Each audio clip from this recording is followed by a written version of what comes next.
Anem a començar la penúltima intervenció d'avui i d'este curs i presente a Juan Fuster, que és professor d'investigació del CSIC, el Consejo Superior de Investigaciones Científicas en castellà, que el seu àmbit de treball està en l'Institut de Física Corpuscular, és un centre mixt entre el CSIC i la Universitat de València.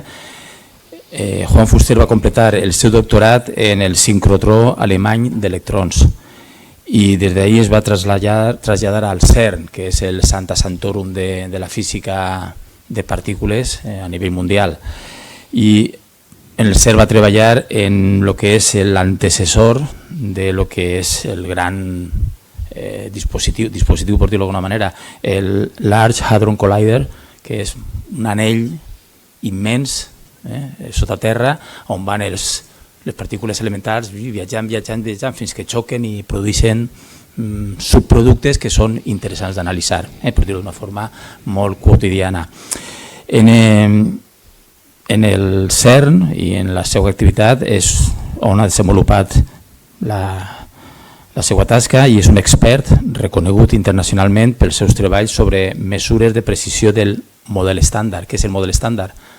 La taula periòdica dels físics. És la dotzena de partícules aproximadament que conformen com estem formats nosaltres, els àtoms. Aquest és el model estàndard.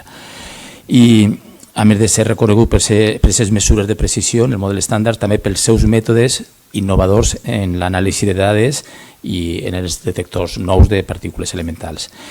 En tornar a València, l'any 96 del segle passat, va iniciar en l'Institut de Física Corpuscular de la Universitat de València el desenvolupament de detectors de silici aplicats a la física de partícules. Els detectors de silici permeten obtenir molta informació i el grup en el qual treballava va construir part del detector intern d'un gran detector que n'hi ha en el CERN, que és com un edifici. El detector Atlas és un gegant i allí aquest detector va ser part d'allò que va permetre detectar o descobrir el bosó de Higgs, aquestes partícules que són així mediàticament molt interessants. Fins a l'actualitat, Juan Fuster ha treballat en la física d'una de les partícules del model estàndard, el quark top, i també en el desenvolupament de futurs acceleradors lineals. En la seva tasca de gestió ha sigut director de l'IFIC, de l'Institut de Física Corpuscular, en el període 2003 a 2007. Ha sigut gestor del Pla Nacional de Física de Partícules, en 2007 a 2010. El coordinador de l'àrea de Ciències Físiques del Consell Superior d'Investigacions Científiques des del 2010 fins al 2012 i el president de la Comissió de Partícules i Camps de la Unió Internacional de Física Pura i Aplicada. I a més de ser el màxim responsable en la principal Conferència Mundial de Física de Partícules que se va celebrar per primera vegada en Espanya fa 10 anys aproximadament. En els premis, el més prestigiós pense que és el que va rebre per part d'Alemanya en l'any 2019 el Premi Humboldt d'investigació, que és guardons prestigiosos que s'atorguen per el reconeixement d'una trajectòria científica i actualment és el delegat del Consell Superior d'Investigacions Científiques al País Valencià. El tema del qual parlarà, del Big Bang a la lluita contra el càncer, posa de manifest una cosa que ens agrada molt a la gent que fem recerca i investigació bàsica, partícules elementals, constitució de la matèria. Te permet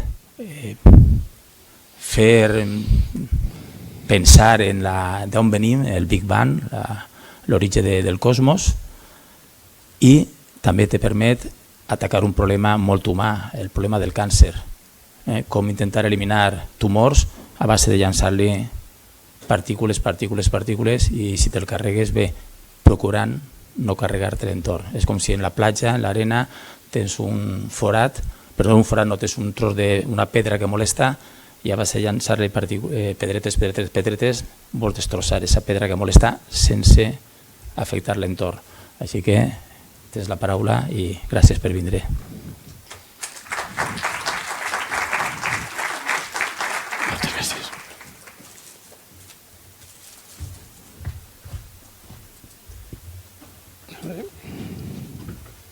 Eso no está en modo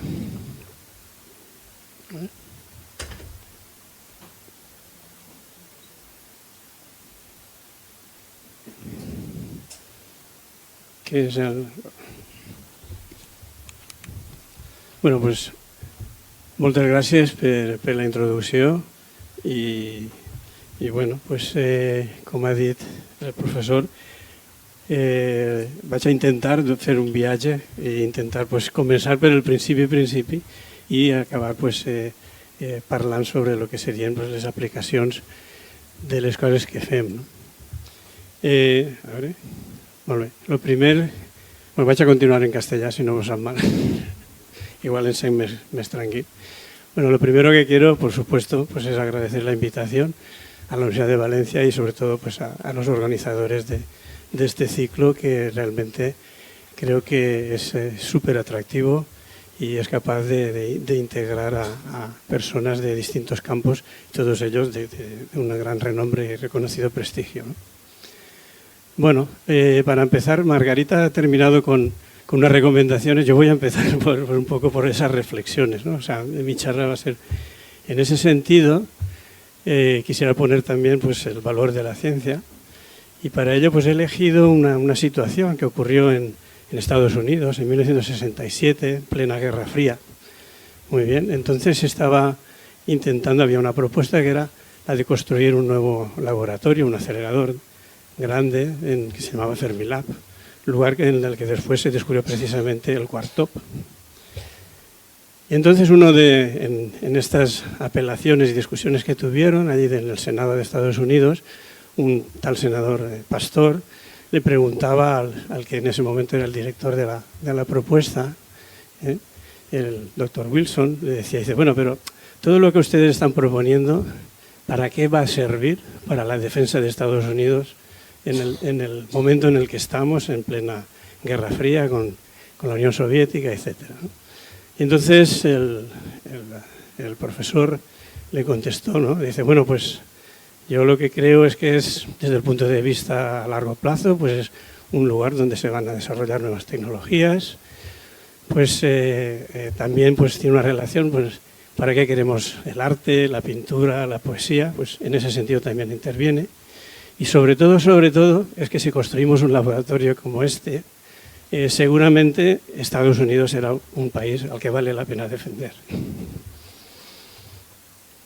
Otra reflexión, esto es cogiendo ya a Bernardo Husey, no sé si lo conocéis, premio Nobel de Medicina argentino.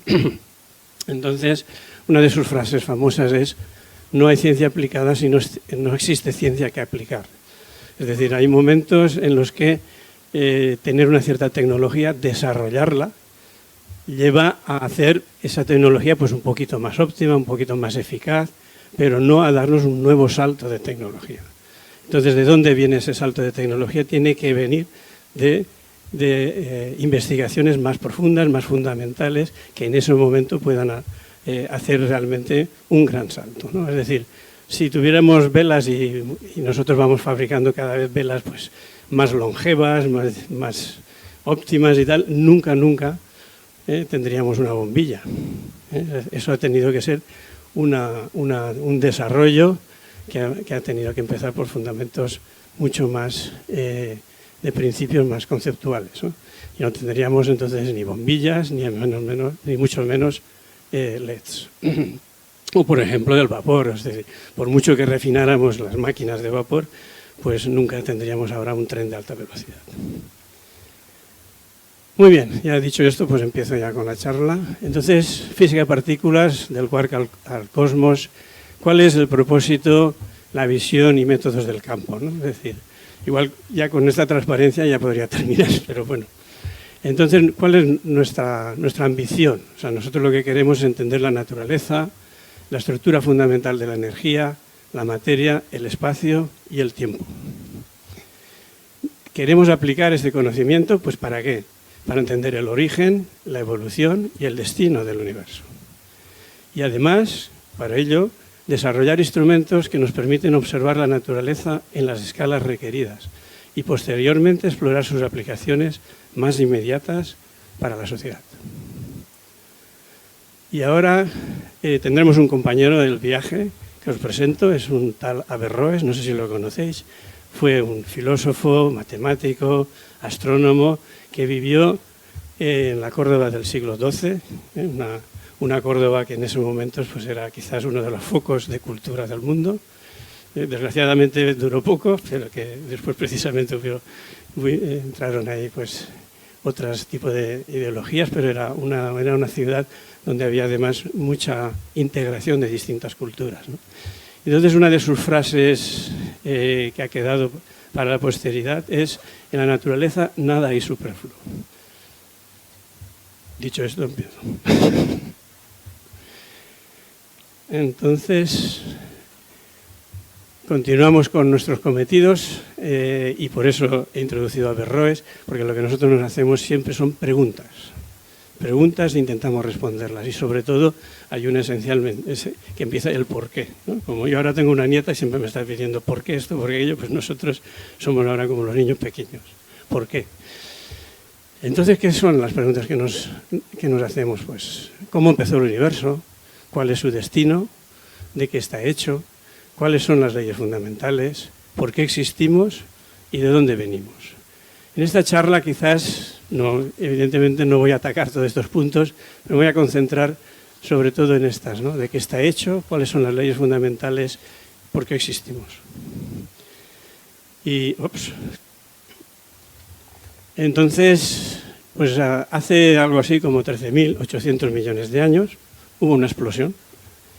Ese día, además, es un día que no tuvo ayer, ¿eh? Y es lo que nosotros llamamos el Big Bang. Se liberó una cantidad de energía brutal y nosotros somos el producto de ese tipo de explosión, que normalmente además siempre identificamos y ponemos en colores, pero realmente en ese momento no había luz. Es decir, que la explosión sería una explosión opaca y oscura, porque no había fotones en ese momento que podían dar la luz. ¿Cómo podemos acercarnos y entender ese momento? Entonces, existen telescopios, desde el punto de vista observacional, que los más potentes han llegado a lo que se llama, a ver lo que es el universo profundo.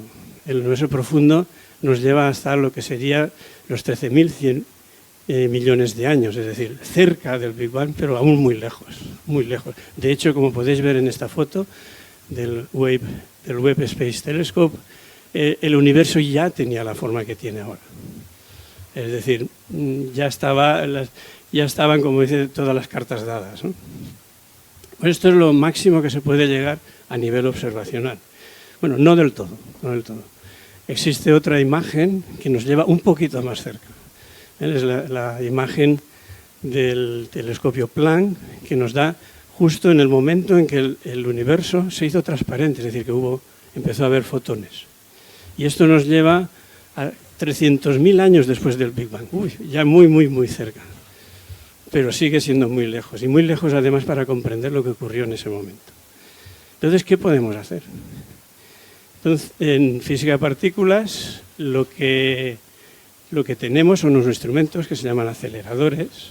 Y estos aceleradores no son observación de lo que pasó en el Big Bang, sino una recreación de lo que pasó en el Big Bang. Es decir, los aceleradores son capaces de producir energías, condiciones como las que había en esos momentos de la creación del universo. Entonces aquí podemos ver pues, la escala temporal a la que pueden llegar los telescopios, y más allá es hacia donde pueden llegar los aceleradores. Los aceleradores llegarían a día de hoy, el LHC que se ha introducido, estamos hablando de unos pocos picosegundos después de lo que es la creación del universo. Y como os he dicho, lo que hacen es recrear, mediante esta fórmula que bien conocemos, energía igual a mc cuadrado, es decir, masa y energía son esencialmente manifestaciones de lo mismo y se pueden convertir una cosa en la otra. Entonces, notando mucha energía, hacemos una colisión, un mini Big Bang, y entonces se producen partículas que fueron las que existieron en el momento de la creación del universo. Y bueno, ¿y qué pasó entonces en esa creación del universo? Pues lo que pasó es que en el Big Bang lo que se creó, es decir, aquí tenemos la tabla periódica con todos sus elementos. ¿Se crearon todos los elementos ahí en el Big Bang? ¿Qué creéis? O sea, en los primeros instantes los únicos elementos que se crearon fueron el hidrógeno y el helio. El resto de elementos que conocemos de la tabla periódica se crearon y se siguen creando en las estrellas mediante reacciones. O sea, esto, por ejemplo, son fotos actuales donde bueno, yo no lo sabría identificar porque no soy del campo, pero aquí se identifica precisamente momentos en los que se están creando esas estrellas y ese proceso a partir del hidrógeno y el helio. Vosotros creo que conocéis bien la frase de Carl Sagan, ¿no? Somos polvo de estrellas, es decir, de ahí viene que todo lo que somos nosotros, todos los átomos de los que estamos nosotros formados, tienen su origen en las estrellas. Y hablando de estrellas, vamos a ver nuestra estrella, el Sol. En el Sol, el proceso que está generando y que está ocurriendo en el Sol es un proceso fundamental, que es que 4 protones se combinan, originan ahí un átomo de helio, más otras cosas que se llaman neutrinos, positrones y energía en forma de luz. Vaya, y bueno, por cierto, gracias a ese proceso nosotros vivimos aquí en la Tierra. Todos los días nos gusta ver la luz que alimenta pues todos los procesos naturales que existen en la Tierra. Pues sin esa luz no existirían. O sea que eso es gracias a este proceso. Y esto es un proceso, a ver quién me lo explica, esto no es un proceso gravitatorio, ni es un proceso fuerte ni nuclear, ni siquiera electromagnético, ¿no? Esto es un proceso de una fuerza nueva, se llama la fuerza débil. Y este es el que da origen a que todo eso ocurra. El Sol, mediante este proceso, está perdiendo 5.000 millones de toneladas de masa por segundo. O sea que la pregunta es cuánto durará, ¿no? Yo a veces cuando doy la charla esta en los institutos, pues eso les digo, o sea, el Sol un día va a colapsar y esto se va a acabar. Eso es así. Y se ponen un poco nerviosos. Digo, bueno, pues eso ocurrirá dentro de 4.000 millones de años, más o menos, ¿no? O sea, en cualquier caso no vamos a estar por lo menos nosotros. Pero bueno, sí. ¿Qué vemos en este proceso, además? Pues que el Sol produce positrones.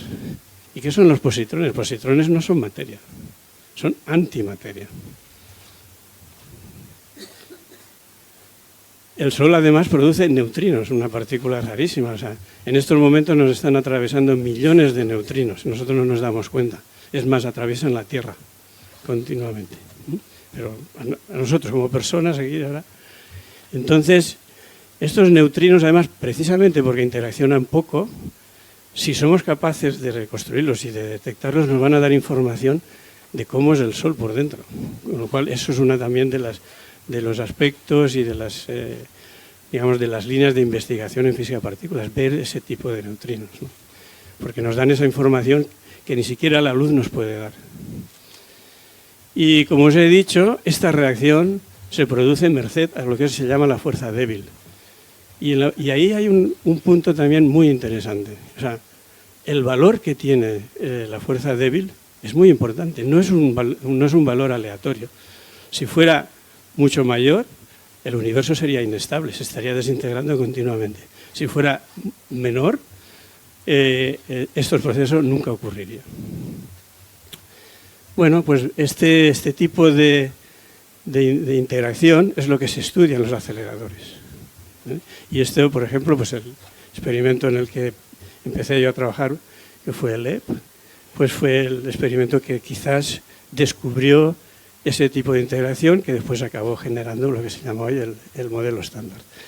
Decir aquí como resumen que en la naturaleza existen cuatro fuerzas, digamos, la gravedad, la débil, la electromagnética y la fuerte, y cada una de ellas tiene un cometido en la naturaleza. La gravedad es responsable, pues, por ejemplo, de lo que son los sistemas planetarios, las galaxias, lo que ya bien conocemos. La débil es la radioactividad, La electromagnética, pues los electrones en el átomo, la química, la electricidad.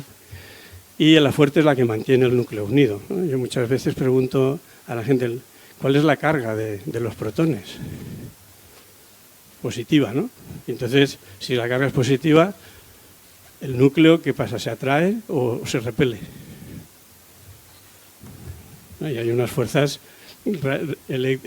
digamos, por lo que es su carga, que serían totalmente repulsivas. Sin embargo, los núcleos, afortunadamente, son sistemas súper compactos, ¿no? Y eso es gracias a que la fuerza fuerte es muchísimo mayor que la fuerza de repulsión y mantiene ese núcleo unido.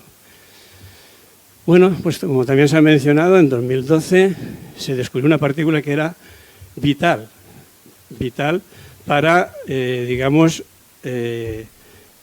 sostener lo que era el modelo estándar, ¿eh?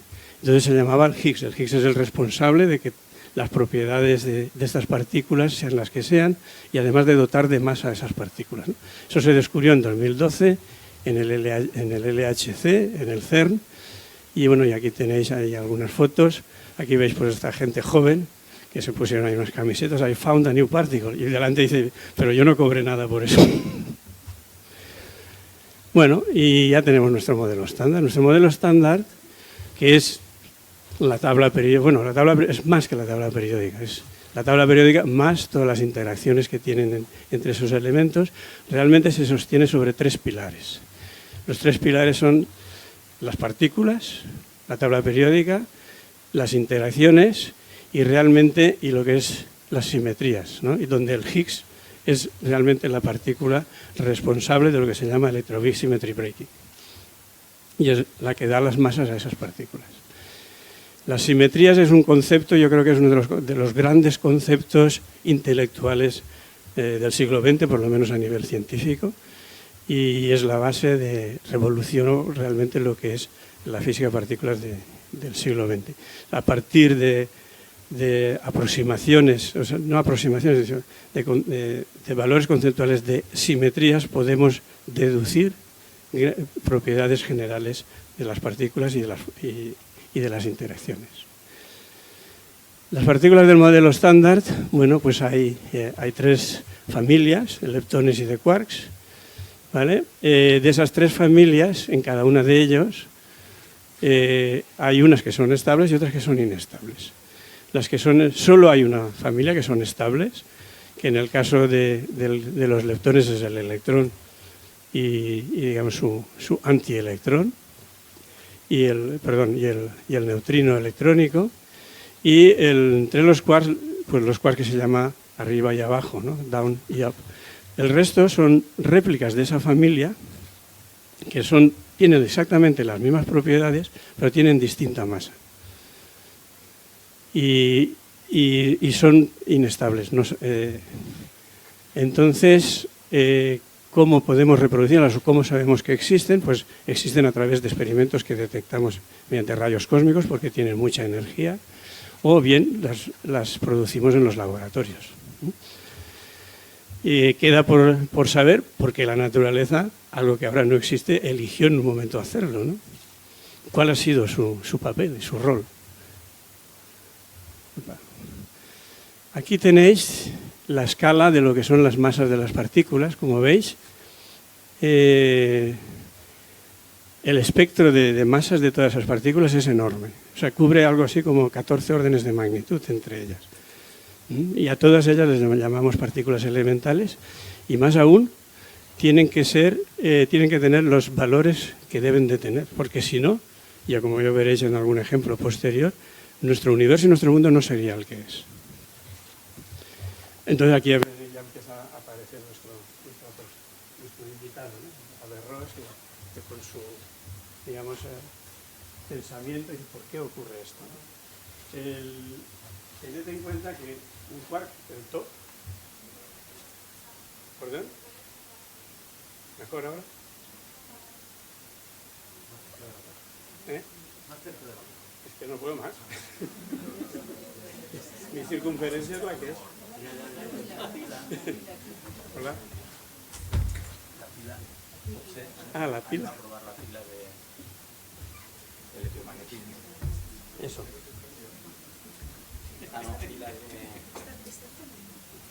Sí, estaba encendido.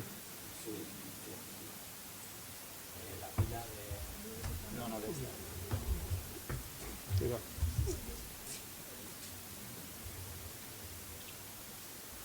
Abans se sentia, no? Però això serà la pila.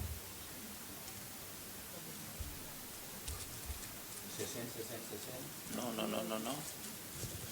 Pila, sí, está. Apagar.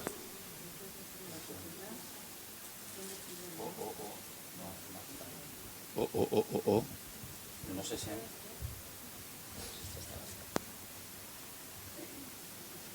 Gajes del oficio. Esto ya me ha pasado más de una vez. A mí me gusta moverme, pero vale. Ahora no se sent tampoc, no. No, sí. No, ahora sí.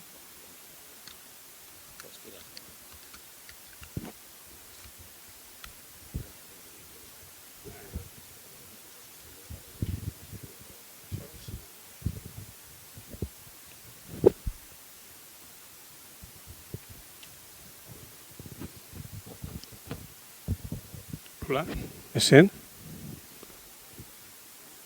¿Es sent ara? Vale, gracias. Bueno, estaba con lo que era el quartop. El quartop, que es una... ¿Otra vez? ¿Ahí mejor? Ah, vale. El quartop es desde luego es la partícula más masiva que tenemos y su masa es tan grande como lo que es un átomo de oro. Y sabemos que un átomo de oro es algo muy complejo, ¿no? Imaginaros lo que es y todos además los átomos que hay por debajo. Y sin embargo a la masa, al top, le llamamos partícula elemental. Una cosa curiosa, pero es así. Ahí, esto me cambia muy rápido. Bueno, entonces vamos a analizar un poco también el concepto masa, ¿no? Es decir, ¿qué es la masa? La masa tiene, durante toda la historia de la física, ha sido un objeto, un concepto fundamental y que ha tenido varias visiones, ¿no? Primero tenemos la masa de Newton, ¿no? De 1687, Newton dijo, bueno, además una masa inercial, concepto de masa inercial, resistencia al movimiento y que es el fundamento de las leyes de la gravitación.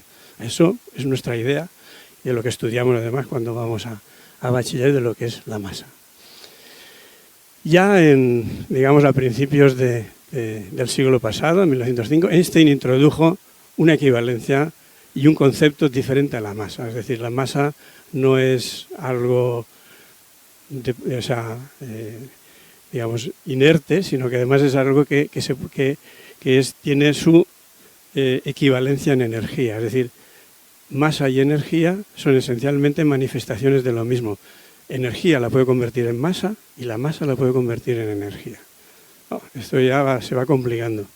Y la complicación ya mayor es precisamente todo lo que tiene que ver con el bosón de Higgs. El bosón de Higgs, que nos da masa a las partículas, que además nos conecta ya la masa con lo que es el vacío. ¿Y qué es el vacío? O sea, el vacío no es la nada. El vacío es el estado de mínima energía. En un estado de mínima energía donde existen cosas, aunque no es el que no haya nada. ¿Y qué es lo que existe en esa nada? Pues lo que existe es lo que denominamos el campo de Higgs.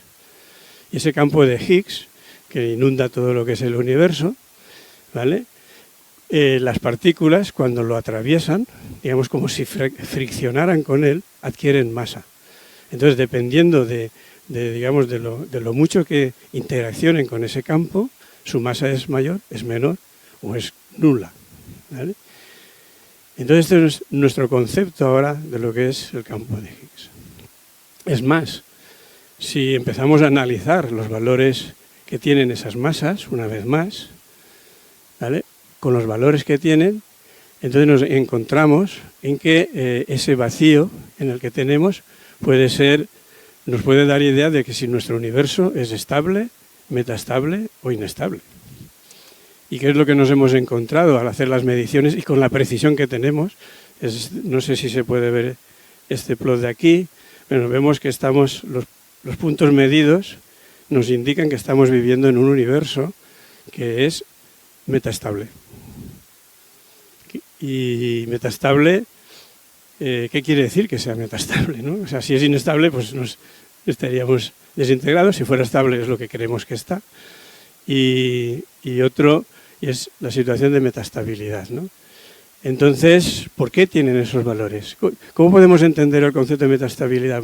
No sé, para tener una imagen de lo que es la metastabilidad, pues sería decir, mira, esto es metastabilidad, que en cualquier momento se nos puede caer, ¿no? ¿Por qué la naturaleza ha elegido vivir así, al borde del precipicio? ¿O no es así? A lo mejor lo que ocurre es que hay algo que compensa esos términos que nos devuelve a la estabilidad, ¿eh? Esto particularmente es lo que yo pienso. O sea, yo no creo que estemos al borde del precipicio. Pero bueno, esto no lo sabemos. Lo que nos dicen los datos de hoy con nuestro conocimiento es que nosotros estamos ahí arriba. Más sobre las masas, aquí es una advertencia, la masa del protón nada tiene que ver con la interacción del Higgs. Muchas veces eso la gente lo confunde. O sea, la masa del protón es precisamente una interacción fuerte entre los quarks, ¿eh? Entonces, esa energía condensada con su origen en la interacción fuerte es la que nos da la masa del protón. El Higgs solo tiene que ver con las masas de las partículas elementales. Como os he dicho, el espectro de masas de las partículas cubre 14 órdenes de magnitud y a todas ellas les llamamos partículas elementales. 14 órdenes de magnitud es lo mismo que si comparamos el tamaño de la Tierra con el tamaño de una célula. Y a todas ellas les llamáramos elementales. Entonces, evidentemente, una de las preguntas es, ¿realmente podemos pensar que son elementales? Yo, desde luego, me gustaría pensar que no, pero a día de hoy jamás hemos podido, en ninguno de nuestros experimentos, hemos visto que estén compuestas. Pero seguimos investigando, para eso lo hacemos. Entonces, también con todo este espectro, dices, bueno, ¿y esas masas, esos valores, han sido elegidos al azar? ¿O hay una razón detrás? Por ejemplo, ¿podríamos cambiarlas sin que tuviera efectos? ¿Qué creéis? Cambiamos las masas de estas partículas, que son masas, cosas diminutas, pequeñitas, ¿tendría algún efecto? Vamos a verlo, seguro que lo entendéis. Por ejemplo, mirad, como os he dicho, los protones y los neutrones están compuestos por quarks, ¿de acuerdo? Son quarks con unas masas de MEPS, o sea, algo que no podemos casi ni medir, ¿no? Entonces, el neutrón está compuesto por unos quarks que se llaman el U, el DD, y el protón es al revés, UUD, ¿vale? Estos quarks, que como podéis ver aquí, sus diferencias entre masas son mínimas, ¿vale? Si se invirtieran, ¿qué ocurriría? Que el protón no sería estable, no estaríamos aquí. Entonces esas masas, sus valores, tienen un gran significado.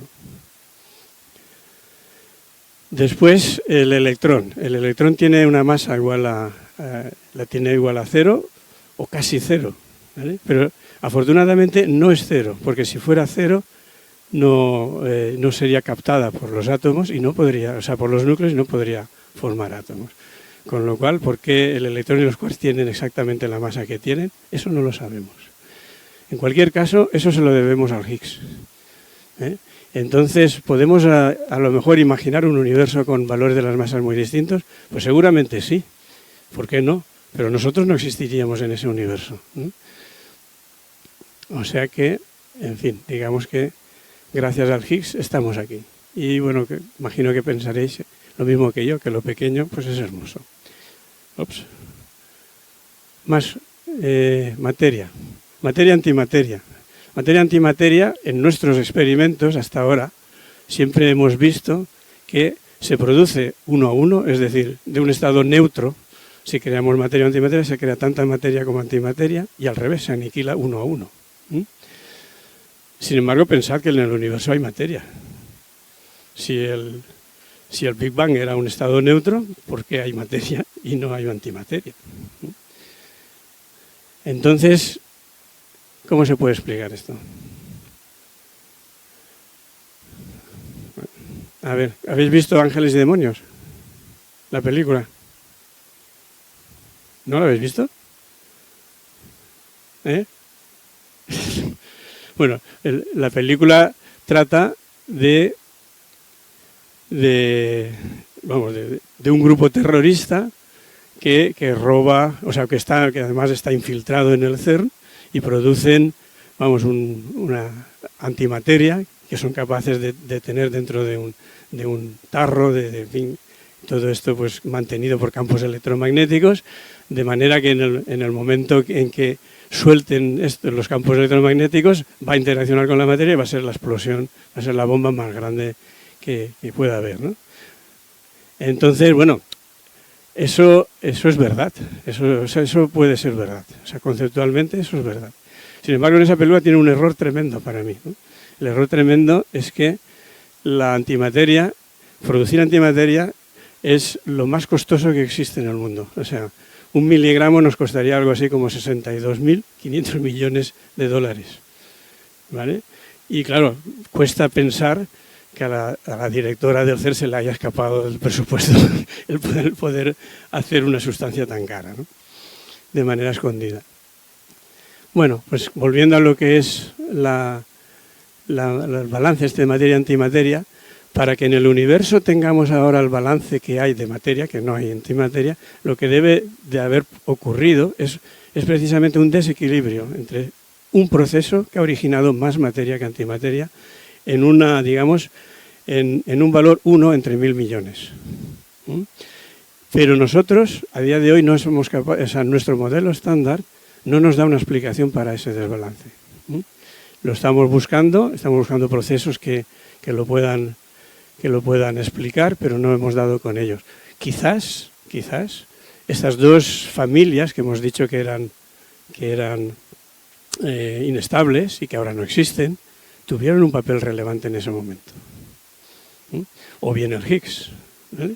Entonces, ¿por qué se extinguieron estas familias? El Higgs nos salvó de que nos aniquiláramos completamente. La antimateria, ¿estamos familiarizados con la antimateria? La antimateria no es algo exótico. Yo creo que todo el mundo conoce hoy en día lo que es un PET, ¿vale? Que es tomografía por emisión de positrones. Eso utiliza exactamente antimateria para que nosotros podamos hacer los escáneres y la utilización que se hace pues en medicina, ¿no? Es decir, nos puede facilitar ver el cuerpo sin invadirlo, ¿no? Bueno, más sobre y ahora pasamos a la materia oscura. La materia oscura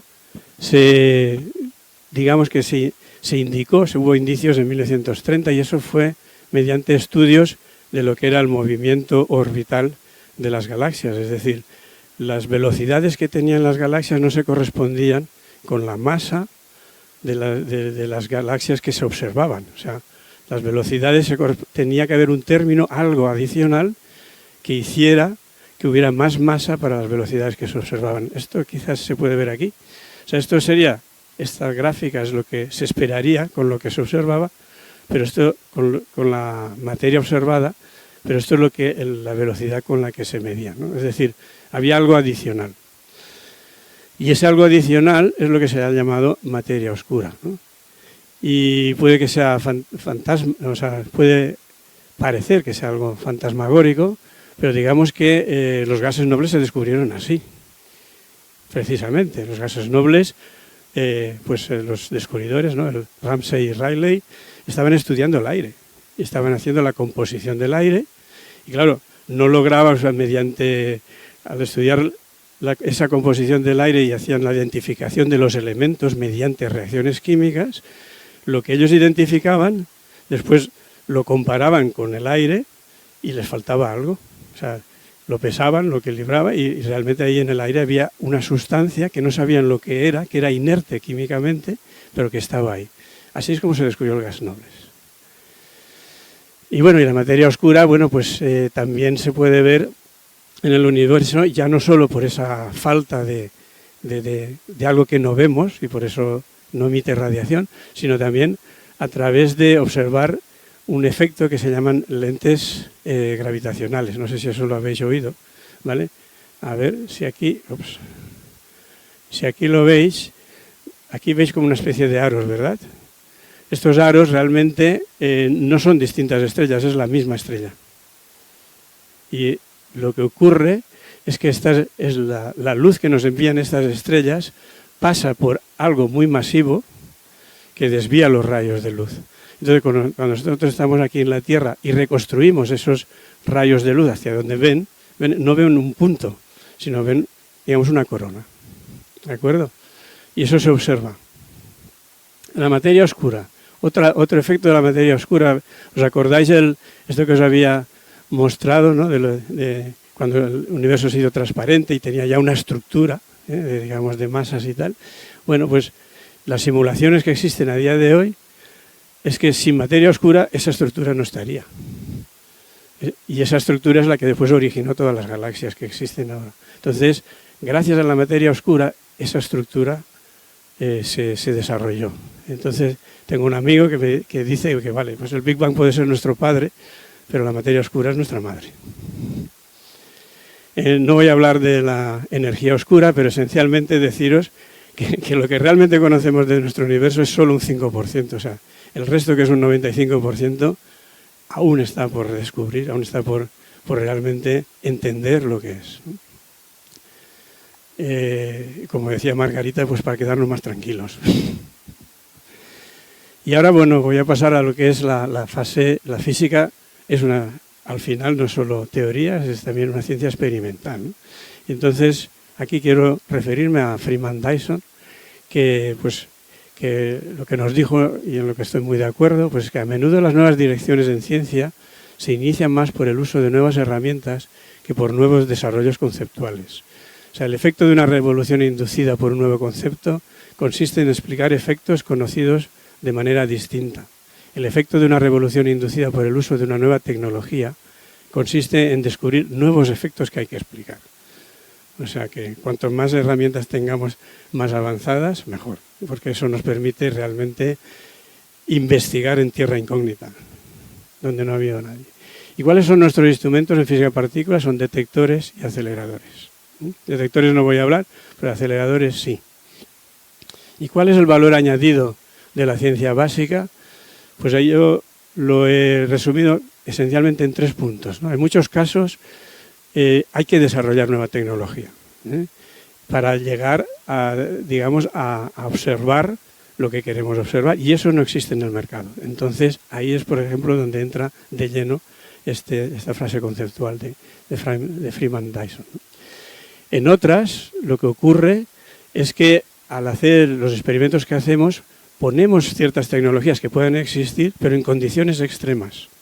Y al ponerlos en condiciones extremas permite que esas tecnologías se desarrollen y tengan que innovar. Y en otras, pues también somos simples usuarios de tecnología, vamos y lo compramos, ¿eh? Pero eso normalmente es la de menos. ¿Y qué es un acelerador de partículas? Pues los aceleradores de partículas son herramientas muy potentes y altamente complejas que nos proporcionan un haz de partículas cargadas con una determinada energía concentrada en un espacio extremadamente pequeño. Eso es lo relevante de un acelerador. El diseño de estas máquinas, su optimización y la operación no solo involucra físicos, aceleradores e ingenieros, sino, no solo físicos, sino también muchos ingenieros y expertos de muchas áreas, ¿no? Es un campo altamente tecnológico con marcado carácter multi e interdisciplinar, ¿no? Y además está en auge porque se utilizan muchas cosas. Aquí veis una foto del primer acelerador que se hizo en el CERN, que se fabricó y después se tuvo que trasladar por carretera, ¿no? Y ahí lo anunciaban los periódicos de la época, ¿no? Como una máquina para aprender. ¿Cuál es la energía? Como os he dicho, es decir, ¿qué hace que un haz de partículas sea tan útil? No es la energía que tiene, La energía es una energía mínima, o sea, sería una energía casi comparable a la que tiene un mosquito, pero es la concentración de energía en un volumen muy, muy, muy pequeño, ¿no? Entonces, si comparamos las energías en sí mismas, aquí podemos ver la energía de un protón del LHC comparado con un tren de alta velocidad, pues es algo así como 14 órdenes de magnitud más pequeño, o sea, en valor absoluto. Pero si vemos la concentración y la densidad de energía, un protón del LHC tiene una concentración de 27 órdenes de magnitud mayor que un tren de alta velocidad, moviéndose, claro. Los rangos de las energías de los aceleradores, nosotros utilizamos unas unidades que se llaman electronvoltios, que es esencialmente la energía que adquiere un electrón al ser acelerado por una diferencia potencial de 1 voltio. Y dependiendo de sus energías tiene distintas aplicaciones, porque con ellas somos capaces de penetrar dentro de la materia a distintas, digamos, distancias, ¿no? Entonces, debido a esa capacidad de penetración, se pueden utilizar en seguridad, en industria, en medicina, en las fuentes de radiación sincrotrón, que ahora están en auge en todo el mundo, y también en los colisionadores de altas energías, que quizás es donde se utilizan los aceleradores más potentes. Los aceleradores son campos eléctricos y magnéticos, ¿vale? Y su manera de funcionar, así como una foto, es coger las partículas y, como si estuvieran surfeando, ir apoyándoles y dándoles energía conforme la van adquiriendo. Pero eso no es nada fácil, ¿eh? Eso no es nada fácil. Imaginaros que esas partículas van a la velocidad de la luz y hay que tener todo un sistema de aceleración que va cambiando continuamente la orientación del campo. Y de hecho con longitudes distintas, porque claro, cuando digamos un paquete de haz atraviesa una zona a una determinada energía, si se le aumenta la energía, después va a ir más a prisa. Con lo cual el siguiente acelerador tiene que ser más largo y todo eso tiene que estar sincronizado. Bueno, todo eso es en grosso modo lo que hace un acelerador. ¿Y qué podemos hacer con tanta densidad de energía? Bueno, pues podemos romper, modificar y definir nuevos elementos, se pueden producir nuevas partículas, podemos estudiar los constituyentes fundamentales de la naturaleza y las fuerzas que actúan sobre ellos, podemos generar haces secundarios de rayos X y neutrones, y eso tiene una gran utilidad en las técnicas de imagen avanzada. Y además los haces de protones y iones, que son muy penetrantes, nos permiten depositar con mucha precisión energía a una determinada profundidad en materiales y tejidos biológicos para modificarlos o bien para romperlos. Esto es el esquema de un acelerador, es decir, un acelerador hay que producir las partículas, hay que acelerarlas, hay que tenerlas, digamos, en paquetes muy pequeños, en las dimensiones de un haz, estamos hablando de micras, y a lo mejor un par de centímetros. Es un cilindro, un puro, ¿vale? Que tiene una sección de a lo mejor un centenar de micras y 1 centímetro, digamos, de longitud. Pero todo ello a la velocidad de la luz y además, digamos, bien contextualizado dentro del acelerador. Y los aceleradores son además herramientas súper precisas. O sea, nosotros precisamente... Uy, mira, ahora se oye mejor, ¿no? Cuando estábamos en LEP, estábamos midiendo las propiedades del modelo estándar y una de las cosas que era muy relevante era medir la masa del Z0 de una de las partículas con muchísima precisión. Y durante más de 2 años teníamos un error sistemático que no acabábamos de entender. O sea, no podíamos llegar a la precisión que queríamos porque bailaba y teníamos que poner un error mayor, o sea, de que no llegábamos a ese alcance, ¿no? Hasta que poco a poco se fue sistematizando, se vio un poco el efecto y quién originaba el problema. La Luna. Resulta que con la fuerza gravitatoria, la Luna, las mareas, sabéis lo que son. Cambian las dimensiones de la Tierra, entonces cambiaban las dimensiones del acelerador, con lo cual la energía de los haces al cambiar esas dimensiones no era la que tocaba, la que teníamos como referencia, sino que había cambiado. Entonces Realmente eso se debía a que la circunferencia del EP cambiaba en 1 milímetro dentro de los 27 kilómetros que tenía. Y cuando eso se pudo sistematizar, se corrigió y llegamos a la precisión que queríamos. Y aquí podéis ver, no me lo estoy inventando. Aquí veis, esto es la hora del día y como veis esto es la energía del haz. O sea que eso se pudo parametrizar perfectamente. Es una manera, o sea, imaginaros esto, que estuviéramos ahí a 100 metros bajo tierra, que nunca hubiéramos visto la luna, pues con un acelerador lo hubiéramos descubierto. Hay maneras más baratas de descubrir la luna, eso es verdad. Aceleradores en el mundo hay más de 35.000, 40.000, y ahora lo que tenemos es un gran paradigma en el mundo de los aceleradores. O sea, mientras que quizás durante el siglo XX los aceleradores han estado más dirigidos por lo que es la ciencia, y sobre todo pues la ciencia de altas energías, de producir aceleradores más potentes, ahora hay todo un cambio de paradigma, porque la ciencia, la fotónica, neutrones, hadrones, es decir, la química, es lo que ahora están también teniendo un papel de liderazgo en desarrollar aceleradores para sus intereses, ¿no? Y aquí veis, esto es, digamos, el porcentaje de aceleradores, de estos aceleradores que existen en el mundo y en su uso, ¿no? Entonces veis que la mayor parte se utiliza en industria y en medicina. Y para lo que es la ciencia, pues son estas pequeñas porciones, ¿no?, de la tarta. Entonces los aceleradores en ciencia pues se utilizan en física nuclear, en ciencias materiales, en física de partículas, en biología, en bioquímica, en química. No me voy a extender sobre ello. ¿Y cuál ha sido el resultado de utilizar aceleradores, ¿no?, en ciencia? Pues aquí veis, esto es una tabla que contiene 26 premios Nobel. Entonces, esos premios Nobel han utilizado aceleradores. O sea, sin aceleradores esos descubrimientos no se hubieran realizado. Eso es en física.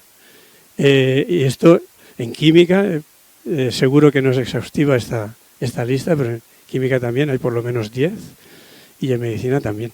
O sea, eso es uso directo de aceleradores para que esta gente llevara sus investigaciones. O sea que es un instrumento altamente rentable para la ciencia y lo seguirá siendo. También se utiliza, pues, por ejemplo, para identificar la edad de determinadas pinturas rupestres, para identificar las pinturas o las acciones que se han hecho sobre los cuadros. En la industria, bueno, el principal uso, o sea, aquí todos tenéis algo que se ha fabricado ha tenido que tener el uso de un acelerador, que es vuestro móvil. Para hacer todos los chips, que se utiliza implantación de iones y eso se hace mediante un acelerador.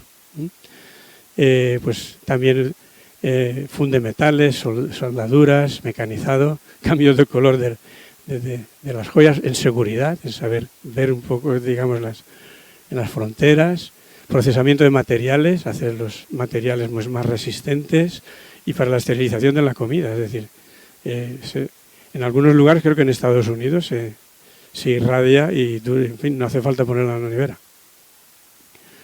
Otra cosa que te guste comerte, pero en medio ambiente ahora son procesos de I+D, no son procesos consolidados, pero por ejemplo existen estudios que están realmente todo lo que es para los barcos, para la gran producción, o sea, si se intercalan aceleradores en lo que son las chimeneas y producen ahí una serie de reacciones que permite disminuir todo lo que sería pues los gases de efecto invernadero que produce ese barco, ¿no? Vamos, si eso se implantara, realmente sería un gran proceso. Y en la India hay un superproyecto que está intentando, pues claro, allí tienen muchos problemas de contaminación de aguas, ¿sí? Y sobre todo en los vertidos del río, Ganges, etc. Entonces esto también están utilizando aceleradores para irradiar esas aguas y descontaminarlas. Y después ya vamos a medicina, ¿no? Y en medicina, bueno, pues aquí ya os he mencionado el uso de aceleradores para imagen médica, para la producción de radioisótopos, para la esterilización de material médico. Si sirve para los alimentos, pues también esterilizan. los rayos X, evidentemente, las terapias contra el cáncer, y ahí es donde ya enlazo con la terapia con hadrones, que es ya digamos quizás la parte más avanzada de lo que es la irradiación, ¿no? Digamos que a día de hoy 2/3 de los cánceres tienen que ser tratados con radioterapia. Entonces, ahora vamos a la terapia quizás del futuro, que es con hadrones y iones. Y para eso nos volvemos a lo que eran esos primeros momentos del universo, ¿vale? Entonces, los que producíamos ese tipo de partículas, esa sopa de partículas que nosotros, los físicos de partículas, las estudiamos, y las estudiamos porque hay que estudiarlas, ¿no? Y de golpe de repente empezamos a descubrir ciertas propiedades que pueden ser interesantes, como por ejemplo esta. ¿Qué veis aquí? Os pongo el contexto. En el contexto, esto es una cámara, lo que se llamaba una cámara de burbujas, y es una foto, ¿no? Estos son muchas partículas que atraviesan un campo magnético y que se produce una cierta energía. ¿Y qué podemos ver? Podemos ver que hay algunas partículas que lo atraviesan de izquierda a derecha, lo atraviesan tranquilamente, no hay ninguna desviación de su trayectoria. Y hay otras que de golpe de repente empiezan a girar, a girar, a girar, a girar. De hecho, en forma espiral, ni siquiera es una circunferencia, sino que y se acaban, digamos, desvaneciendo en un punto. ¿Qué os dice eso?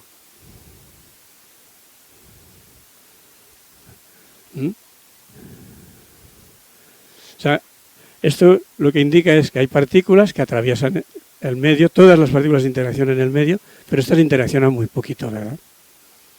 Interaccionan muy poquito y casi ni se enteran. En cambio, estas sí que interaccionan en el medio, y además ese movimiento espiral lo que nos dice es que cuanta menos energía tienen, porque la van perdiendo, encima pierden más. Se acelera su pérdida de energía. Con lo cual, ¿y vosotros creéis que eso es una propiedad importante? ¿Se le puede sacar partido a eso? Bueno, esto es el principio fundamental de lo que es la hadronterapia, ¿no? Esto está cuantificado en esta ecuación, que es la ecuación de Bethe-Bloch, ¿vale? Y lo que nos dice es que esa pérdida de energía, ¿vale?, es proporcional a la carga de la partícula e inversamente proporcional a su velocidad, a su energía, ¿no?, su energía cinética. Y eso nos da como resultado esta gráfica en la que podéis ver un pico, que además se denomina el pico de Bragg, y es digamos, el fundamento de lo que se llama la hadronterapia. Esta curva amarilla son fotones, y son rayos X. Esto es radioterapia esto es la radioterapia, digamos, normal, estándar, ¿no? Entonces, digamos que va dejando energía en el medio, pero de una manera tenue y en todo lugar. Mientras que esta deja muy poca energía y de golpe de repente la deja toda. Y esto enlaza precisamente con lo que nos estaba diciendo. Es decir, si nosotros ahora, o sea, las partículas cuando estamos tratando un tumor no distinguen lo que son células sanas de células tumorales. Entonces dañan de la misma manera todas. Entonces, si somos capaces de concentrar ese daño en espacio y tiempo, estamos ganando mucho. O sea, somos capaces entonces de concentrar ese daño a donde queremos aplicarlo. Bueno, pues eso es lo que se llama hadronterapia y viene de la ecuación de Bethe-Bloch, que dice, pues cuanto menor es la velocidad, más energía se deposita, cuanto mayor es la carga, más energía se deposita, además al cuadrado. O sea, no es lo mismo, o sea, una partícula que tiene carga 1 respecto a una que tiene 6, no es un sexto, es 1 por 36. La física es bonita, ¿no? Bueno, pues estas propiedades consisten en eso, lo que os he dicho, la parte angular. Y entonces ahora se está aprovechando y se están haciendo instalaciones de lo que se llama hadronterapia, con protones, con iones, ¿vale? Y eso ahora os explico un poquito la diferencia entre protones y iones. Pero aquí veis un poco lo que son la aplicación. Es decir, esto sería una zona tumoral, aquí veríais lo que sería un tratamiento con rayos X, ¿vale? Entonces veis que el tumor está aquí, pero dañamos la zona, digamos, anterior y posterior, con lo cual eso va a dejar secuelas, va a dejar ser más tóxico y lo que es la recuperación va a tener su reivindicación, ¿no?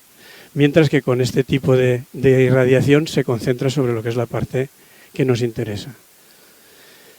Pues eso, o sea, las herramientas que tenemos a nivel de radioterapia están con fotones, electrones, protones y iones, ¿no? Entonces las herramientas, está la radioterapia convencional, la dronterapia, y la dronterapia son protones y iones, y aquí veis una imagen, ¿no?, de la irradiación. Entonces esto es una irradiación con protones o iones, y esto es una irradiación con los electrones, es decir, veis que aquí todo el cuerpo se irradia, mientras que ahí se concentra mucho sobre la zona irradiada. Entonces eso implica pues menor toxicidad, menos efectos colaterales, mejor calidad de vida posterior, y especialmente recomendado pues para casos pediátricos y tumores radioresistentes. Además, los iones respecto a los protones tienen una mayor eficacia radiobiológica, es decir, son mucho más eficaces, y además ahora estudios recientes están demostrando que la combinación con la inmunoterapia pues aumenta también el efecto curativo para incluso casos de metástasis. En el mundo está creciendo el número de estos centros, y hay más de 113 en el mundo, y hay muchísimos que se están ahora en construcción. Y por primera vez en España no nos estamos quedando atrás. Entonces ahora, no sé si lo conocéis, pero hay una iniciativa donde se están construyendo 10 centros de protonterapia en lo que es dentro de la sanidad española. Y esto fue pues una donación de Amancio Ortega. En fin, evidentemente su donación no lo cubre todo, pero ha incentivado y ha iniciado la construcción de todos estos centros que se está haciendo en distintos hospitales dentro de la geografía española, ¿no? Entonces, como os decía, pues creo que en España en esto no nos estamos quedando atrás, incluso puede que podamos ser bastante potentes en el futuro. Y aquí pues también cito a Bernardo Hussey. Aquí quizás hacer un paréntesis de lo que es la ciencia en España. Sabemos que en España nuestra producción científica es buena, es muy buena, y a nivel internacional estamos a muy buen nivel. Somos el país 11 o por ahí en los rankings de producción científica. Sin embargo, a nivel de innovación estamos bastante lejos de esa posición, ¿no? O sea, y quizás de lo que nos correspondería. Estamos por el lugar 30, 29, 30. Entonces, quizás ahora lo que hay que también impulsar sobre todo es la tecnología, ¿no? Y aquí pues cito otra vez a Bernardo Hussey: los países ricos lo son porque dedican dinero al desarrollo científico-tecnológico, y los países pobres lo siguen siendo si no lo hacen, ¿no? La ciencia no es cara, o sea, lo que es caro es la ignorancia. Y ahora os quiero contar, ya para acabar, no sé, me he pasado mucho, ¿no? ¿Sí? Sí, minutets. Bueno, esta es una iniciativa que es la de construir un acelerador precisamente aquí en Valencia, ¿vale? Y es una iniciativa no para hacer la dronterapia, sino para estudiar los efectos de la dronterapia. Y es una iniciativa que está apoyada primero por el CEDETI, por la Universidad Valenciana, por el CSIC y por la Universidad de Valencia, ¿no? La iniciativa, pues su objetivo es el diseño y desarrollo y construcción de un acelerador compacto de iones de carbono, carbono, helio y protones, para una energía superior a unos 10 MeV por nucleón, y que está basada en un acelerador lineal para su uso en estudios radiobiológicos de terapia hadrónica contra el cáncer, ¿no? Y también, bueno, pues ofrece la posibilidad de que una vez que se tiene pues se abre a otros usos, ¿no? Y a otros campos, ¿no? Como pueden ser pues también las ciencias materiales, la biología molecular, la física nuclear, la física de partículas o la imagen médica. Una vez que se tiene un instrumento de estas características, su uso es brutal, es inmenso, y la posibilidad también. Entonces, esencialmente, las líneas estratégicas del proyecto es primero la innovación, porque se está haciendo con un proyecto innovador, tecnológico, para potenciar lo que son las empresas españolas dentro del campo, y que puedan, digamos, ser capaces de tener esa tecnología y desarrollarla en España, ¿no? Y después pues el aspecto científico, pues que cubre pues todo lo que es los estudios radiobiológicos, biomédicos y clínicos que se van a hacer en esa instalación, ¿no? Y que además, entendiendo que España va a tener todas las instalaciones de protones en los hospitales que va a haber, vamos a necesitar instalaciones de este tipo, porque en un hospital tienen que tratar pacientes, tienen poco tiempo para hacer estudios, tienen poco tiempo para cambiar protocolos. O sea, todos esos estudios son máquinas como esta las que les van a ser capaces de, sin tener la presión y la tensión de tratar pacientes, desarrollar y entender mejor este tipo de tratamientos, ¿no?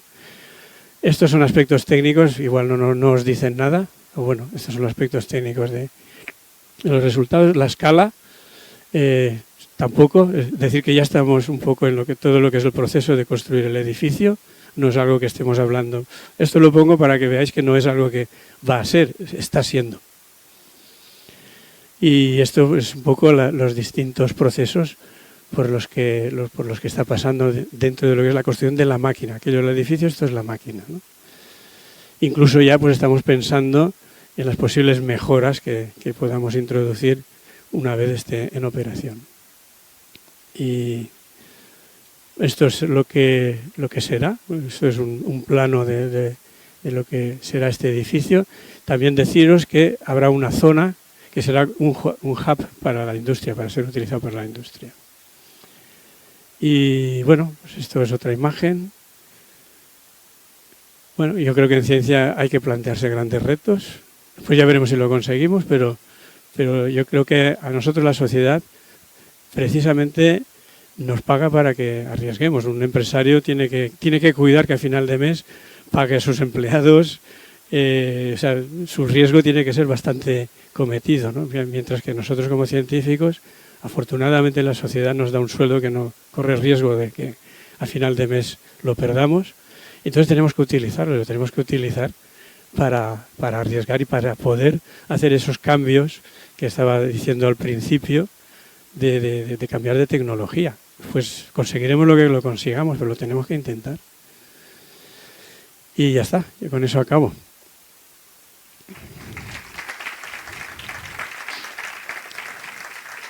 He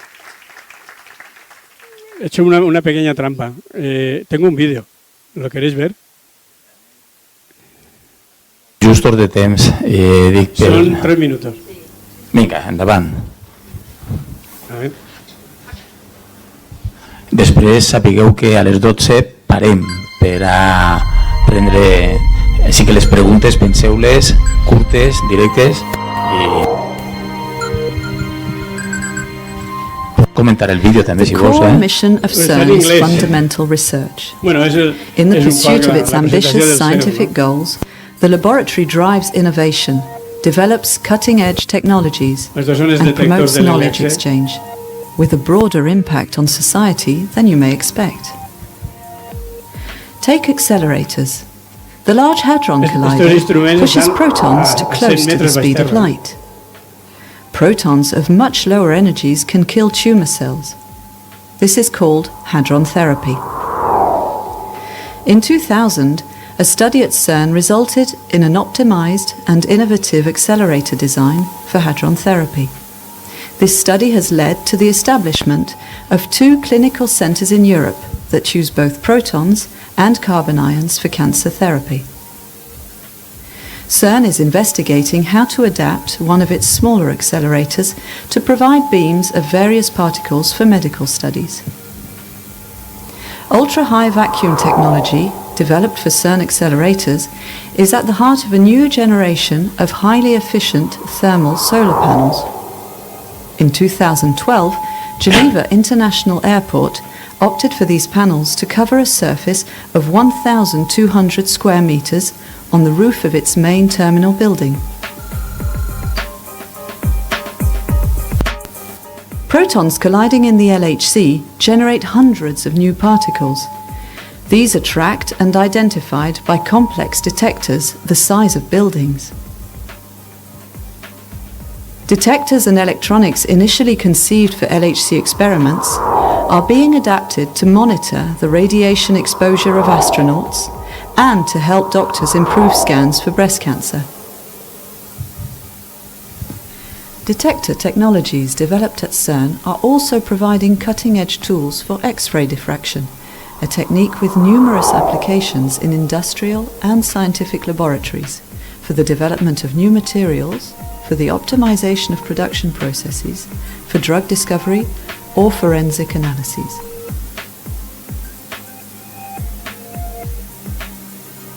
LHC collisions produce a huge amount of data that must be available to thousands of scientists around the world. Sharing scientific data and information is a challenge for collaborative research and can lead to unforeseen outcomes. Back in 1989, computer scientist Tim Berners-Lee invented the World Wide Web at CERN. He wanted to meet the demand for automatic information sharing among scientists around the world. The web has since revolutionized global communications, with broad societal, cultural, and economic impacts. CERN is a hub for knowledge. Knowledge generated within the laboratory is shared with visiting researchers, teachers, and industrial partners who take expertise back to institutes, universities, and companies all over the world. Through training, education, and large-scale collaborations, CERN is propagating a culture of knowledge sharing at the frontiers of science. At CERN, researchers are changing our understanding of fundamental physics and the structure of the universe, and the technologies developed here have changed the world. Bé, això que heu vist ahir, no sé si són 30 quilòmetres de circuit sota terra, recerca bàsica en resultats aplicats a dronteràpia. A dron és una cosa més pesada que un protó, però partícules elementals. Així que recerca fonamental per a conèixer el passat d'on venim, el futur i aplicat. Preguntes fins a les 12 i si algú vol preguntar alguna cosa, a les 12 acabem i en directe a Juan Fuster. Juan, moltes gràcies per la teua xerrada. A mi m'ha agradat molt, sobretot per com l'has plantejat de que la física al final és fer primer les preguntes i intentar respondre les preguntes. També moltes vegades fa ja molts anys la impressió que se tenia de la física és que ja se sabia tot. En el modelo estàndard pues ja estava tot fet. Però ara, clar, si sabem només el 5% de lo que hi ha, queda moltíssimes coses per descobrir i per fer. Així que jo anime a alumnes que així hi ha de física a que la recerca en física encara hi ha moltíssimes coses per fer. Les meves preguntes és la següent. Con respecte a los aceleradors per a fer protonteràpia o hadronteràpia, l'Amancio Prada va regalar fa ja molt temps estos aceleradors per a que entraran en el sistema de sanitat nacional, però esto ja fa molt de temps. Com està el tema? I també l'acelerador de València, quan estarà en funcionament? Gràcies. És Amancio Ortega. Amancio Prada és un cantant. Que cal escoltar a Amancio Prada també, però és Ortega. Sí, no, jo no m'havia donat compte. El de Sara. Que tot s'ha de dir, la gent que sistemàticament diu, com lo dona Amancio Ortega, anem a dir que no. Sí, regal d'aquesta categoria. Això és un tema en el qual s'ha de despolititzar. I per desgràcia, per l'esquerra, diu, com ve un capitalista, pues no l'acceptem. Que vinga, que vinga. Home, és una manera que pague, ¿no? Home, clar.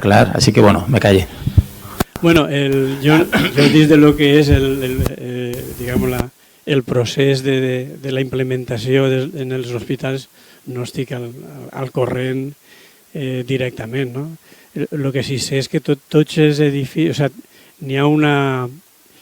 el que és la construcció de l'edifici ha començat en tots els llocs, Crec que ja està inclús prou avançat, és a dir, així en València estarà en la fe, i jo, per el que em diuen la gent que conec d'allí, ja estan realment construint. No me'n recordo, no sabria dir-te, però jo crec que en 2 o 3 anys, jo no sé si serà ja 2 o 3 anys tractament o 2 o 3 anys ja començar a rodar. ¿vale? Però sí que n'hi ha una planificació i a més està fent-se. Està fent-se. Un repte és que això també tenint en compte que la preparació dels metges, dels tècnics, dels físics, són processos nous. Això també va dur-los un temps i entendre-ho, com tratar, pues claro, tindrà que haver una curva d'aprenentatge, no? Pues tot això n'hi haurà que seguir-ho i ser un poquet també generosos perquè aquest temps va estar ahí precís. Però és millor que es faci bé i no tampoc que despolititzar-ho, que comencen ahir a lo millor pressió. És a dir, l'important és que una facilitat així no funcione, que és per al bé de tots, és per a que tinguem ahir una ferramenta addicional, com moltes altres, però bona per certs tractaments, i jo crec que n'hi ha que aprofitar-ho i per a mi és benvinguda. I després, jo crec que quan tota aquesta curva d'aprenentatge estiga ahí, Espanya va ser una potència. I també és una oportunitat precisament a lo que tu has dit, a tota la gent jove, de veure ahí que n'hi ha un camp que està desenvolupant-se, és un moment que està començant. I com està començant, pues, té les portes més obertes que altres que les coses estan més restringides. No? Respecte al nostre, bueno, us ha ensenyat l'escala de temps, estava ahí, ja, perquè ho ha fet de totes maneres ràpid, jo era simplement la idea és que en el 28 estigui construït i l'edifici també, perquè clar, tenim que posar-ho en algun lloc. És molt, en fi, anem a veure si ho aconseguim, però en principi, si es complís tot, en el 29 tindria que estar operatiu.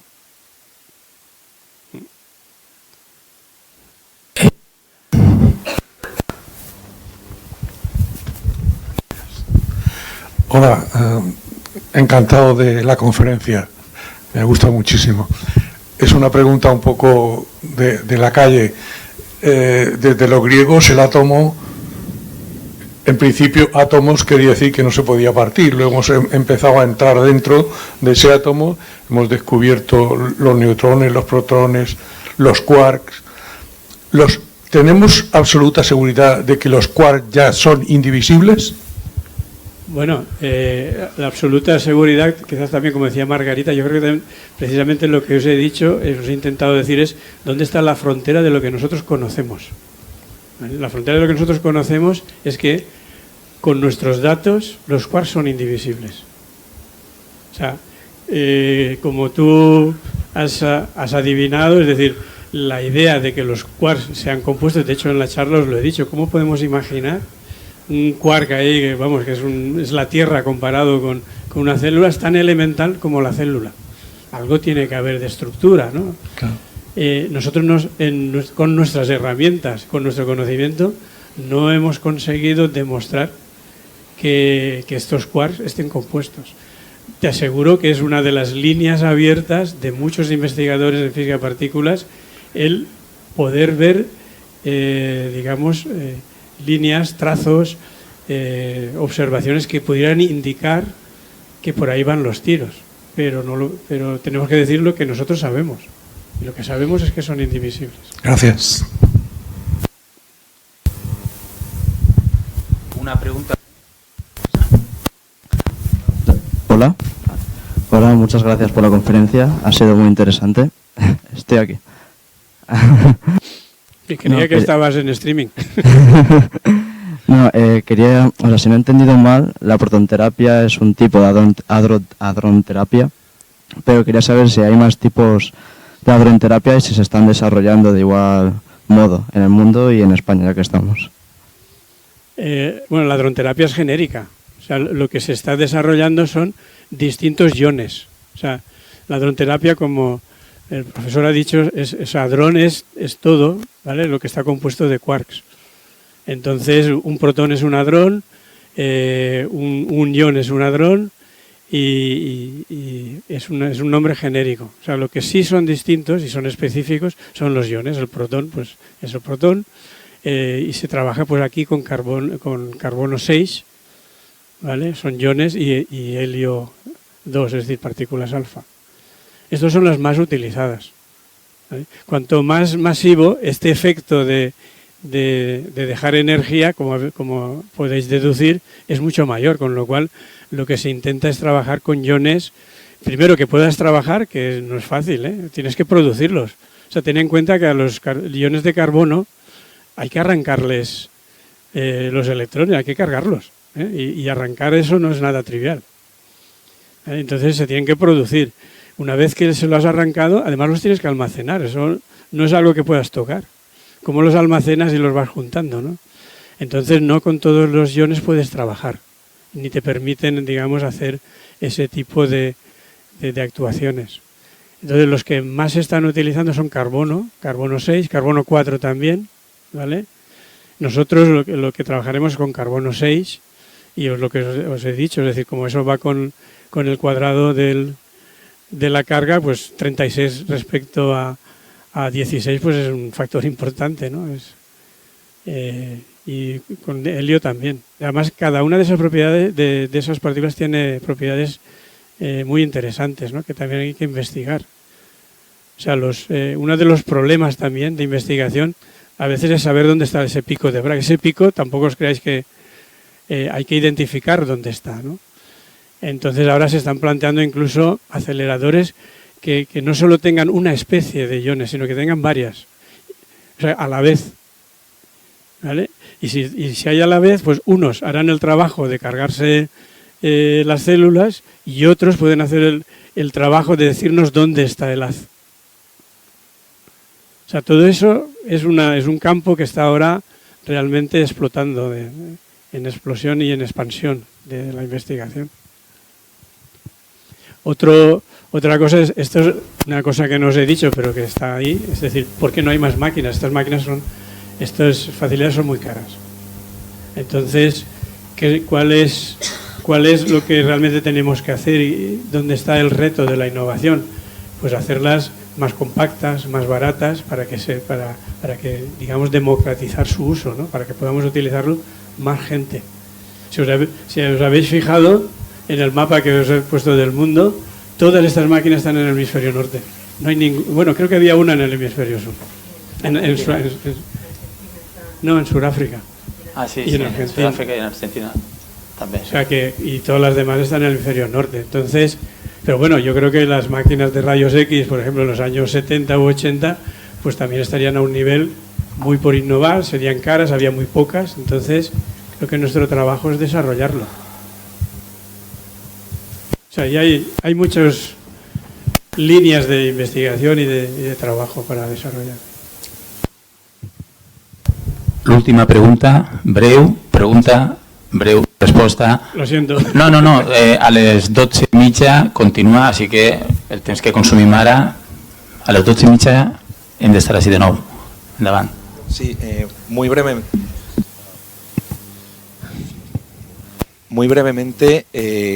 lo que preguntaban antes por ahí del tema de los quarks, si ahora se considera una partícula elemental que puede que no sea indivisible. Tenemos también por ahí la teoría de cuerdas, ¿no?, que explicaría que esas partículas que ahora conocemos como indivisibles pudieran estar definidas como ondas unidimensionales, ¿no? ¿Hasta qué punto eso es una hipótesis o teoría que realmente pueda ser verídica? O si realmente esto está en un marco muy, muy hipotético. Gracias. No, esto lleva muchos años trabajándose, de hecho. Yo creo que ya la gente ya no habla de cuerdas, o sea que... vamos a ver. He pasado muy rápido sobre las interacciones fundamentales y no sé, quizás no os habéis dado cuenta, pero el modelo estándar, el modelo estándar describe, estudia y además, pues digamos, trabaja sobre 3 interacciones fundamentales, ¿no? Y las conoce bien y tiene efectos que puede medir, que son que son la electromagnética, la débil y la fuerte. No incluye la gravedad. El modelo estándar, nadie ha sido capaz de formular un modelo para la física de partículas, para el mundo microscópico, que incorpore la gravedad, porque digamos da una serie de problemas matemáticos que cualquier cálculo explota y no se sabe calcular, digamos. Entonces, todas estas teorías alternativas, la teoría de cuerdas, supersimetría, etcétera, surgen para incorporar de una manera, para intentar hacer la teoría total, ¿no? La teoría del todo, y que incorpore la gravedad. Lo que ocurre es que cuando se hace ese tipo de incorporación, matemáticamente se formula y funciona, ¿vale? Pero después hace una serie de predicciones. Entonces esas predicciones tenemos que contrastarlas con la observación, ¿no? Al final la física es observacional, ¿no? Y entonces ninguna de esas teorías a día de hoy se ha contrastado observacionalmente. O sea, hacen una serie de predicciones que después no se cumplen. Entonces entonces lo que ocurre es que lleva mucho tiempo estudiándose y claro, dices, bueno, pues no se cumple, pues vamos a rectificar este parámetro un poco y se van modulando y vuelve a haber alternativas al respecto, ¿no? Pero ninguna de esas teorías a día de hoy se ha podido contrastar y sigue siendo un gran reto de la física y sobre todo a nivel teórico el formular una teoría que incorpore la interacción gravitatoria y con lo cual tengamos el espectro completo de todas las interacciones en una teoría. Jo crec que ja, si ha hagut alguna pregunta concreta, la pot fer en particular a Juan Fuster i és hora de descansar. Són i 7, pues tornem a i mitja i 2 minuts, però no més. D'acord? Vinga, moltes gràcies. Lo siento.